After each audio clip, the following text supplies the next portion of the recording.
Tower, it's Canada 192. We have to go around to troubleshoot. Sorry, you're troubleshooting, what was the issue? The gear is not coming down, and now I don't know, it's kind of hanging while looking into it. Do you know what I can do for you? I'll leave you on this heading for now, or would you like to turn back into the downwind? No, we'll keep the heading, thank you.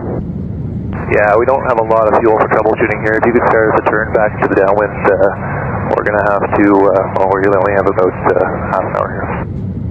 Yeah, just a rough estimate on how much fuel we have here, really only about a half hour. Troubleshooting fuel would be Remaining or just half an hour? Half an hour total fuel.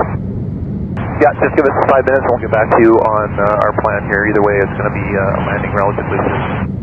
It's Toronto Canada 192 as well, because this is a gear issue here in hydraulics. We'd like to have the emergency vehicle waiting for us. Sure, okay, well, we're going to clear up pan this time. Our Canada 192, pan, and we expect to be able to clear the runway after the extension, and we can do a manual gear extension at the time. Okay, I would say in the next 5 minutes we should be ready to start turning inbound for the approach, and right now fuel on board is 2.2 kilograms. Souls on board is 194, and no hazmat.